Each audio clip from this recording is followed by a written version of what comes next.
এবারে দেখুন একটি প্রতিবেদন কিভাবে বৃষ্টির জল সংরক্ষণের দিশা দেখাচ্ছে মিনি শিলং ভাঙমুন। উন্নয়নের ছোঁয়ায় বদলে যাচ্ছে উত্তর ত্রিপুরা জেলার জম্পুই পাহাড়ের ভাংমুন এলাকার জনজাতি সম্প্রদায়ের মানুষের জীবনমানও। একসময় এখানে পানীয় জলের সংকট ছিল নিত্যদিনের সমস্যা। আজ এখানে রাজ্য সরকারের জল জীবন মিশন এবং কেন্দ্রের যৌথ উদ্যোগে বৃষ্টির জল সংরক্ষণ ও তা ব্যবহারযোগ্য করে তোলা হয়েছে। ফলে প্রায় ৩,০০০ ফুট উচ্চতায় অবস্থিত এই দুর্গম অঞ্চলেও এখন পানীয় জলের সমস্যা অনেকটাই কাটিয়ে উঠেছেন বাসিন্দারা।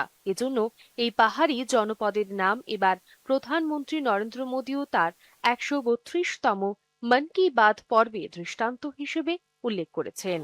Here in Jampui Hill, we have been facing water problem, scarcity of water. So because of that, every household is collecting rainwater. And we store the water with, say, like water storage tank, and also with the water harvest.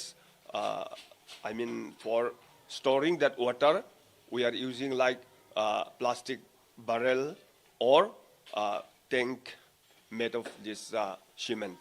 ঠান্ডার সময়ে বৃষ্টি তো কম, বৃষ্টি বন্ধ, এই সময়ে খাওয়ার জন্য এটা স্টক করব আর কি। জম্পুই তার প্রাকৃতিক সৌন্দর্য ও পরিচ্ছন্নতার জন্য পর্যটকদের কাছেও দিন দিন জনপ্রিয় হয়ে উঠছে এবং মিনি শিলং নামে পরিচিতি পেয়েছে। আর এখন বৃষ্টির জল সংরক্ষণ করে জলের সমস্যাও অনেকটাই লাঘব হয়েছে বলে জানান বাসিন্দারা। সব মিলিয়ে উন্নয়ন ও প্রকৃতির সুন্দর মেলবন্ধনে ভাংমুন আজ এক উজ্জ্বল উদাহরণ। ভাংমুন থেকে কিষান কুমার মালির রিপোর্ট, দূরদর্শন সংবাদ, ত্রিপুরা।